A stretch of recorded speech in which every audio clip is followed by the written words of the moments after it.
So in this video, I'm going to talk about the basic structure of a project within the Summit platform.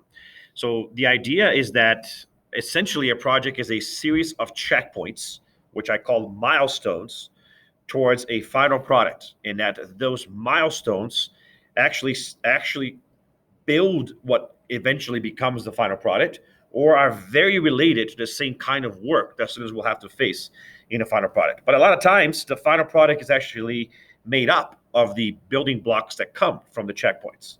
But projects always start with an entry event, some sort of exposure event that allows students to experience the topic that has to be explored in the unit in a way that's engaging.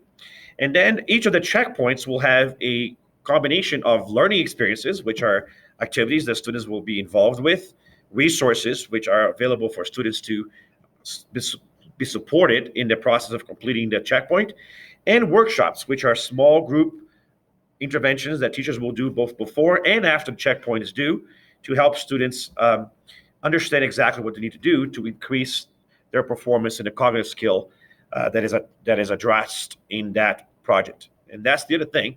Each checkpoint usually focuses on one or two cognitive skills. And after the checkpoint is due, the teacher will actually give those students feedback. And then based on the feedback, the teacher will do interventions, whether it's a recovery activity or a workshop, or give the students an opportunity to fix it before they actually engage in the same thing in the final product.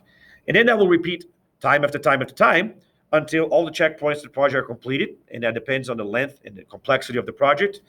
And then finally, at the end, the students will complete a final product where they will have to showcase their growth in all of the cognitive skills that were addressed within the project.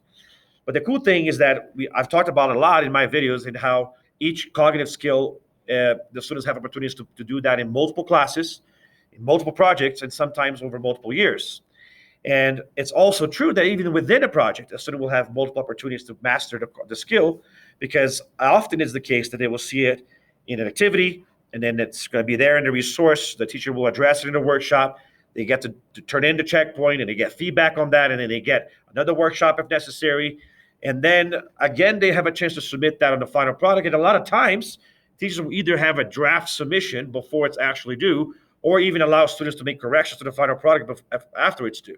So students have multiple opportunities to engage in this growth process within what we call a project. Now, projects will always be based on real life scenarios that students will face in order to showcase the cognitive skills. So as an example of this, they may be a 7th grade project about geology. And in that project, the students are focusing on the topic of earthquakes.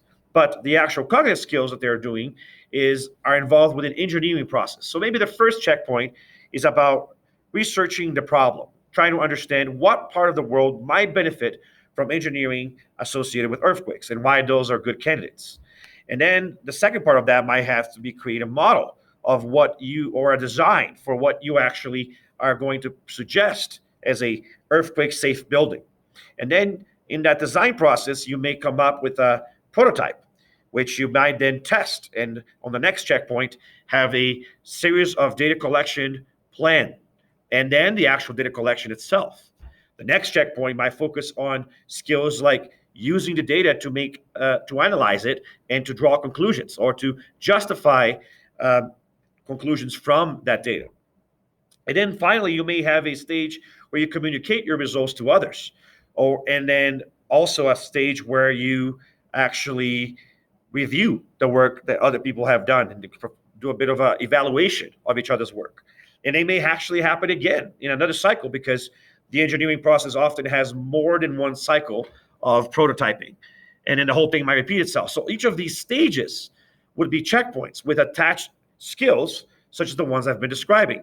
And yes, it all happens within the backdrop or the content of an earthquake, but earthquakes aren't the point. Yes, we're going to talk about what they are and how they work, but the point is the development of those skills and the engagement in a real life scenario, where maybe the students end up building a structure to survive a shake table to simulate what engineers would do in the real world.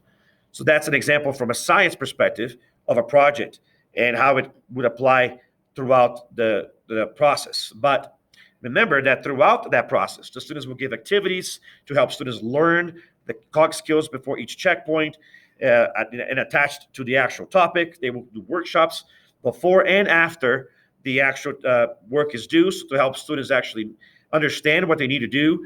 They will review the rubric expectations and tell the students exactly how that ties with the work they have to do. They will give students feedback. And meanwhile, the students will be working through this process, taking in multiple opportunities to improve their cog skills and hopefully turning in a final product that is their best effort. All right, I hope that makes sense to you, and I'll see you in the next video.